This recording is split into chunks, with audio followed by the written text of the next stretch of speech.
जय हिंद दोस्तों। आप सभी लोगों का स्वागत है। और आज का जो हमारा संपादकीय है ये आपका फिर से वुमेन एम्पावरमेंट, महिलाओं के सशक्तिकरण, उनके सामाजिक उत्थान, उनकी सामाजिक स्थिति, इन सभी टॉपिक से जुड़ा हुआ एक बहुत ही महत्वपूर्ण संपादकीय है। हर बार की तरह हम लोग सिर्फ संपादकीय में दिए गए चीज़ों तक ही सीमित नहीं रहेंगे, बल्कि इसके अलावा भी जो हमारे सामने रिपोर्ट है, सूचकांक है, उन सभी पे फोकस करते हुए चीज़ों को डिटेल में देखेंगे। इसमें जो विश्लेषण है उसमें कुछ पॉइंट इंडियन एक्सप्रेस और द हिंदू में भी दिए हुए थे, उसको भी इसमें शामिल किया गया है। अब इसी तरीके से हर बार जो हमारा विश्लेषण वाले पॉइंट होंगे वो कहीं ना कहीं और से भी इम्पोर्टेंट जो होगा आप लोगों के लिए, उसको शामिल किया जाएगा। चलिए शुरू करते हैं अपने विश्लेषण को। तो टॉपिक अपना क्या लिखा हुआ है, विकास में बाधक लैंगिक भेदभाव। तो जिस तरीके से लैंगिक भेदभाव हो रहा है, अगर वो भेदभाव जारी रहता है या वो किसी भी स्तर पर होता है, तो वो हमारे राष्ट्र के और समाज के विकास में बहुत बड़ा बाधक है। तो ये हमें कहाँ से पता चल रहा है? देखिए, एक रिपोर्ट है जिसे हम बोलते हैं ग्लोबल जेंडर गैप इंडेक्स, या फिर हम इसे बोलें वैश्विक लैंगिक अंतर सूचकांक। तो ये पहले हम रिपोर्ट को देख लेते हैं और उसके बाद फिर हम इसके एनालिसिस में जाएंगे, जहाँ से आपको पॉइंट मिलेंगे हर तरह के उत्तर लिखने के लिए। तो सबसे पहले इस रिपोर्ट को देखते हैं। ये आपके प्रीलिम्स के लिए भी काफ़ी इंपॉर्टेंट है, अभी कुछ समय पहले ही इसे जारी किया गया है। तो जो आपका वैश्विक लैंगिक अंतर सूचकांक है, ग्लोबल जेंडर गैप इंडेक्स, इसमें पहला स्थान कौन सा देश पाया है? तो फर्स्ट रैंक इसमें आप देख सकते हैं आइसलैंड है, दूसरा ये नॉर्डिक देश हैं फिनलैंड और नॉर्वे। टॉप 3 को बस एक बार आप देख लीजिए, अगर फर्स्ट रैंक भी आपको याद रहता है तो काफ़ी अच्छा है ये। अब इसमें हम बाकी चीज़ें देखने की कोशिश करते हैं। देखिए, एक आपका विश्व आर्थिक मंच है, वर्ल्ड इकोनॉमिक फोरम, उसके द्वारा जारी किया जाता है इस सूचकांक को, जिसका नाम है वैश्विक लैंगिक अंतर सूचकांक, यानी कि ग्लोबल जेंडर गैप इंडेक्स। इस सूचकांक के हिसाब से भारत 2 पायदान नीचे खिसक कर 129वें स्थान पर पहुंच गया है। तो अगर हम इस आंकड़े को समझें कि इसके कहने का मतलब क्या है, तो 2023 में जहां पे भारत की रैंक 127वें स्थान पर थी, अब वह नीचे 2 रैंक पायदान गिर के 146 देशों में कराए गए सूचकांक के आधार पर 129वें स्थान पर खड़ा है। तो कहीं ना कहीं भारत का जो ये रैंक गिरा है, ये थोड़ा सा सोचने वाली बात है, क्योंकि 146 में 127 स्थान पर हम पहले से ही थे, उसमें भी हम 129 पे पहुंच चुके हैं। तो हमें काफ़ी सारी चीज़ों में इम्प्रूवमेंट, सुधार करने की ज़रूरत है। अब ये जो सूचकांक जारी होता है, इस सूचकांक की खास बात ये है कि महिलाओं की स्थिति समाज में क्या है, उस तरीके से इसको ये नहीं नापता है। ये सूचकांक ये बताता है कि पुरुषों की तुलना में जिन मापदंडों का इस्तेमाल किया गया है, उन मापदंडों के आधार पे पुरुषों के तुलना में महिलाएं समाज में कहाँ खड़ी हैं, या फिर वो कितनी आगे कितनी पीछे हैं जिन मापदंडों को देखा गया है। तो हम उन सारे मापदंडों के ऊपर बात करेंगे, क्योंकि वो किसी भी तरह के आंसर में आपके लिए मददगार साबित होंगे। तो इस सूचकांक की तरफ अगर हम ध्यान से देखें तो 4 प्रमुख मापदंडों पर भारत के प्रदर्शन को इसमें दर्शाया गया है। विश्व के हर देश को इन्हीं 4 मापदंडों के आधार पर ये सूचकांक उनकी रैंक जारी करता है। तो सबसे पहला मापदंड है, जो पहला पैरामीटर है, उसका नाम है आर्थिक भागीदारी और अवसर, यानी इकोनॉमिक पार्टिसिपेशन एंड अपॉर्चुनिटी। तो हमें ये समझने की ज़रूरत है कि आर्थिक आधार पे, आर्थिक क्षेत्र में हम किस तरीके से महिलाओं की भागीदारी को देखते हैं, उन्हें कितना अवसर प्रदान कर रहे हैं, और वो जो अवसर हम प्रदान कर रहे हैं उसके हिसाब से वो कितना आगे बढ़ने का हमें उन्हें मौका दे रहे हैं। तो इसमें भारत ने थोड़ा सुधार दिखाया है, यानी कि महिलाओं को भी अब काम करने के मौके मिल रहे हैं, उनकी आर्थिक स्थिति को सुधारने का उन्हें मौका दिया जा रहा है। इस तरीके की कोई बात हमें समझ में आती है जब हम इस सूचकांक को देखते हैं। तो ये सब जो पॉइंट है, इसमें जो आपको मापदंड मिलेंगे, पैरामीटर्स मिलेंगे, इसे आप आंसर में अपने अलग अलग तरह के इस्तेमाल में, प्रयोग में ला सकते हैं। तो लैंगिक समानता की जहाँ तक बात है, जेंडर पैरिटी को हासिल करने के लिए विशेष रूप से श्रम बल भागीदारी दर, यानी लेबर फोर्स पार्टिसिपेशन रेट में लैंगिक अंतर को पाटने की हमें ज़रूरत है।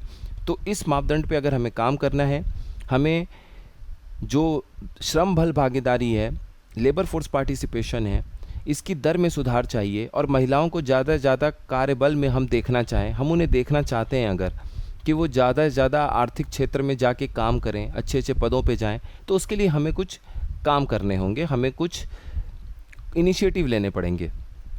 तो ऐसा करने के लिए हमें कई उपाय करने पड़ेंगे। क्या क्या करने पड़ेगा? पहला, यह सुनिश्चित करना होगा कि लड़कियां उच्च शिक्षा को न छोड़ें, क्योंकि हायर एजुकेशन अगर वो छोड़ देती हैं तो बहुत सारे ऐसे कौशल हैं और स्किल हैं जो हमें हायर एजुकेशन में, उच्च शिक्षा में ही हासिल होता है।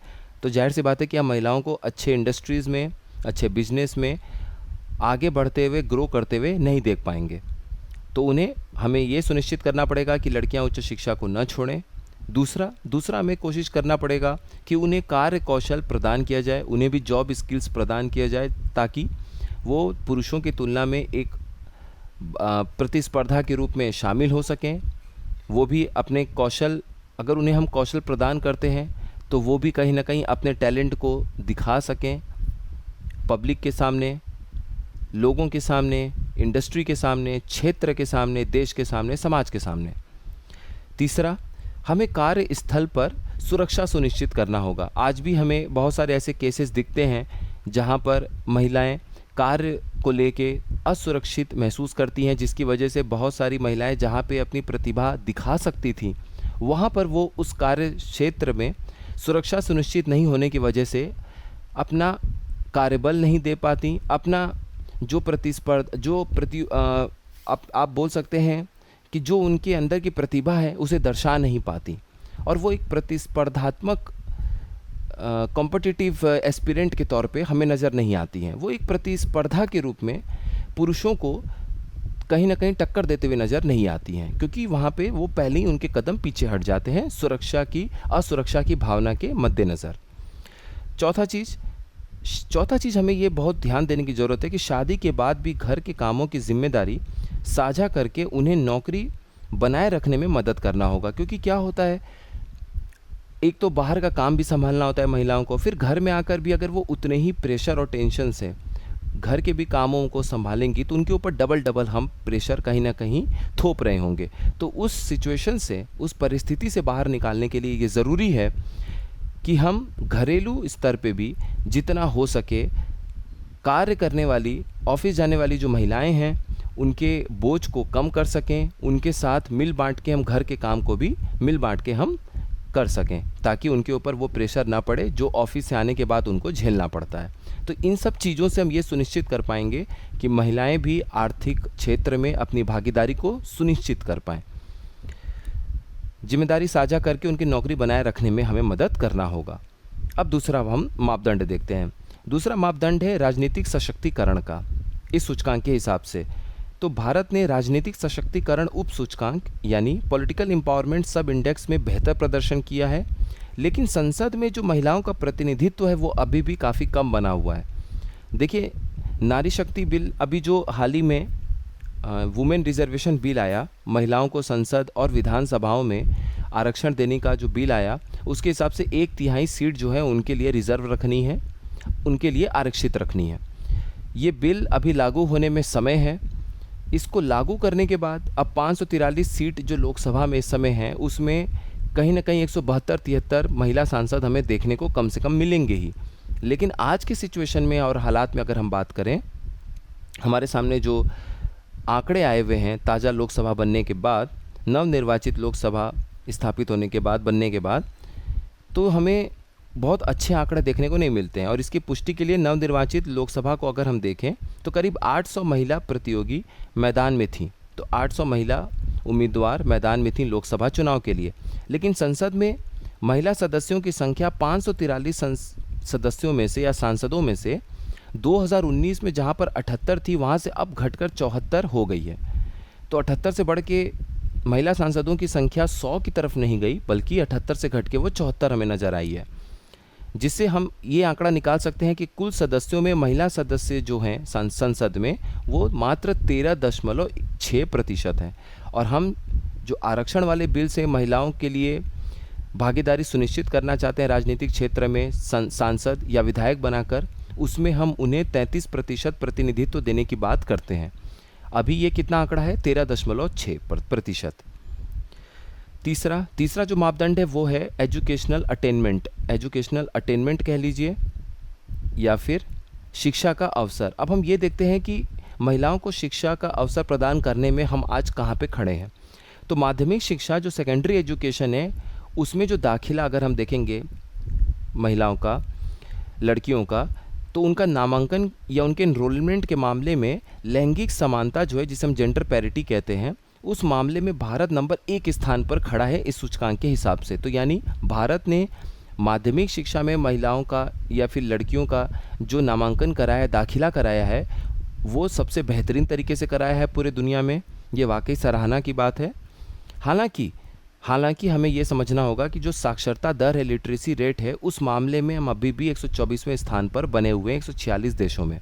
तो साक्षरता दर जो है, जब हम बात करेंगे पुरुष और महिलाओं के बीच के अंतर की, तो उसमें हमें काफ़ी ज़्यादा अंतर देखने को मिलता है।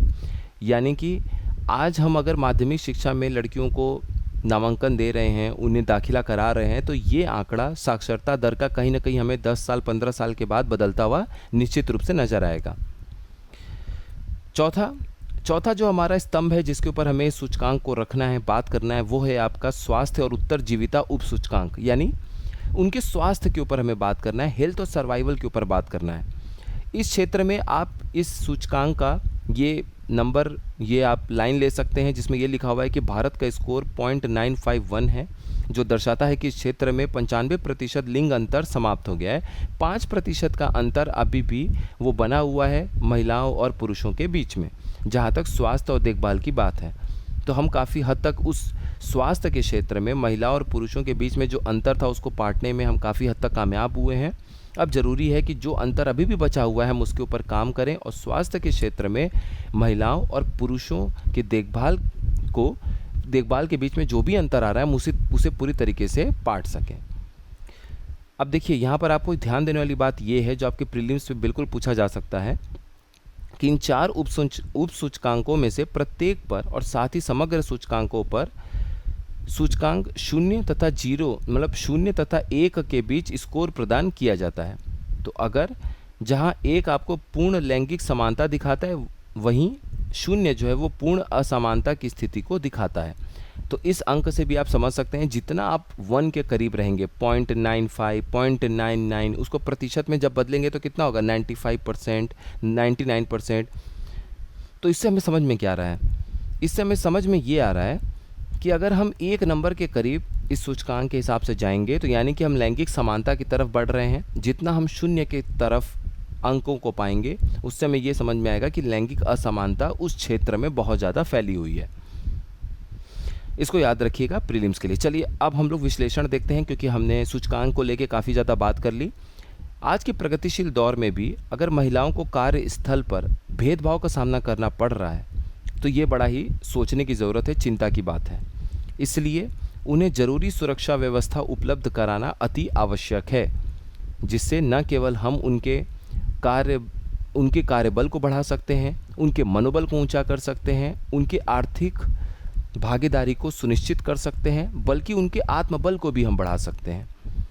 अब यह विडंबना ही हम कहेंगे, यह विडंबना ही है कि शिक्षित होने के बावजूद हम अभी भी आत्मिक रूप से विकास नहीं कर पाए हैं। आत्मिक रूप से विकास का मतलब ये हुआ कि हम कहीं ना कहीं चिंतन के रूप में एक विकसित नहीं हो पाए हैं। हमें विकसित होना है चिंतन के रूप में, मतलब हम इस चीज़ को समझ सकें, इस चीज़ का चिंतन कर सकें कि कौन कौन सा ऐसा क्षेत्र है जहाँ पे पुरुषों की तुलना में अभी भी हम महिलाओं की भागीदारी सुनिश्चित नहीं कर पा रहे हैं, उन्हें पिछड़ा हुआ नज़र पा रहे हैं, अंतर पा रहे हैं। हमें उन्हें भी उसी स्थिति में लाना है जहाँ पे आज पुरुष समाज में अपने आप को पाते हैं, ताकि महिलाएं भी अपनी प्रतिभाओं को दर्शा सकें।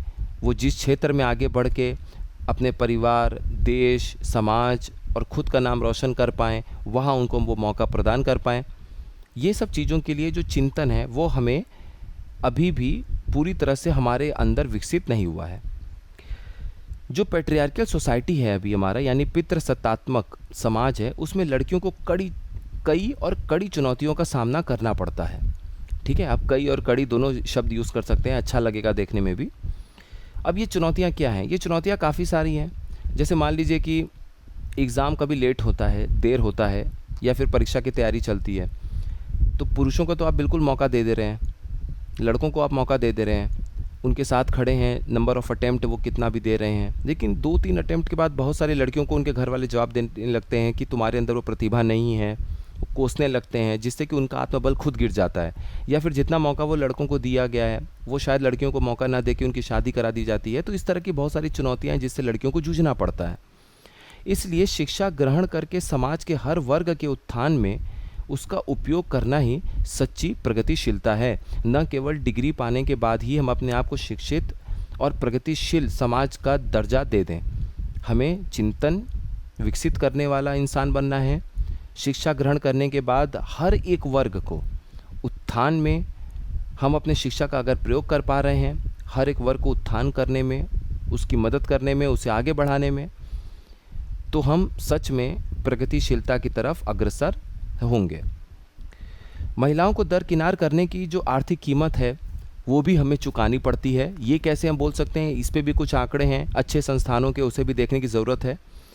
आर्थिक सहयोग और विकास संगठन यानी organisation for economic cooperation and development, जिसे हम OECD बोलते हैं, उनके अनुसार सामाजिक संस्थानों में यानी कि सोशल इंस्टीट्यूशंस, सामाजिक संस्थान का मतलब क्या, परिवार, विवाह, ये सब जो हमें समाज के स्तर पे हमें एक संस्थान देता है, परिवार हो गया, विवाह हमने कर लिया, ये सब चीज़ें, इसमें लिंग आधारित भेदभाव यानी जेंडर बेस्ड जो डिस्क्रिमिनेशन है, उससे वैश्विक अर्थव्यवस्था को करीब $12 ट्रिलियन तक का नुकसान होता है। इतने बड़े स्तर तक का नुकसान होता है। और लिंग भेदभाव में कमी की वजह से सकल घरेलू उत्पाद की वृद्धि दर में भी वृद्धि हो सकती है। तो अगर लिंग भेदभाव में हम कमी करते हैं तो जाहिर सी बात है कि हमारी जो GDP है, जो सकल घरेलू उत्पाद है, उसमें भी हमें वृद्धि देखने को मिलेगा। इस समझ को आत्मसात करने का अर्थ है कि आर्थिक नीति निर्माण में, इकोनॉमिक पॉलिसी मेकिंग में लैंगिक समानता को, जेंडर इक्वलिटी को मुख्य धारा में हमें लाना होगा। आर्थिक क्षेत्र में समानता केवल तभी साकार हो सकती है जब समाज महिलाओं को स्वतंत्र, बुद्धिमान, सक्षम वयस्क यानी कि कैपेबल एडल्ट के रूप में मानता हो, जो अपने जीवन से संबंधित सभी मामलों में व्यक्तिगत विकल्प चुनने के लिए स्वतंत्र हैं और निर्णय लेने के लिए सभी स्तरों पर उन्हें समान माना जाता है। तो जैसे सिंपल कहने का मतलब है कि कोई भी महिला है, आप डिसीज़न उनके बारे में ले रहे हैं, उनको भी हक है अपनी बात रखने का, उनको भी आपने अधिकार दे रखा है अपनी बात रखने के साथ साथ निर्णय लेने का। आप उनको, उनके अंदर की क्षमता पे आपका विश्वास है, तो आप मानते हैं कि जितना मेरी अंदर क्षमता है इस परिवार को आगे चलाने, बढ़ाने और इसको एक दिशा देने की, वही क्षमता महिलाओं में भी है। अगर आप इस तरीके से उनको मानते हैं समाज में, तो जाहिर सी बात है कि कहीं ना कहीं वो एक स्वतंत्र इंसान के रूप में अपने आप को मानेंगी। वो हर बात पे निर्भर नहीं मानेंगी, जिससे कि उनका, आप बोल सकते हैं कि आत्मबल भी बढ़ेगा और आर्थिक क्षेत्र में भी हमें आगे बढ़ने में मदद मिलेगी। हमारे देश की बेटियों ने यह कई बार सिद्ध किया है कि अगर उन्हें प्रोत्साहन और सम्मान दिया जाए तो वे हमारे देश को अंतर्राष्ट्रीय फलक पर एक नई पहचान दिला सकती हैं, और इसमें कोई शक नहीं है। अब ज़रूरत इस बात की है कि हम लैंगिक भेदभाव को ख़त्म करने के लिए ज़रूरी कदम उठाएं। इसके लिए सबसे पहले हमें अपनी मानसिकता बदलने की ज़रूरत होगी, क्योंकि हम अपनी मानसिकता में बदलाव करेंगे।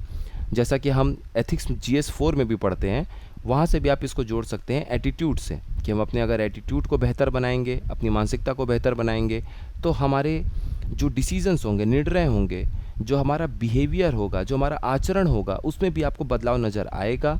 और वो कहीं ना कहीं ये जो लैंगिक हमें अंतर देखने को मिल रहा है, भेदभाव देखने को मिल रहा है, लैंगिक भेदभाव देखने को मिल रहा है, जेंडर डिस्क्रिमिनेशन देखने को मिल रहा है, इसमें हमें बहुत ज़्यादा कटौती नज़र आएगा। तो आज का विश्लेषण हमारा कंप्लीट होता है। मिलते हैं हम लोग नेक्स्ट इन्फॉर्मेटिव वीडियो में। आप सभी लोगों का बहुत बहुत धन्यवाद।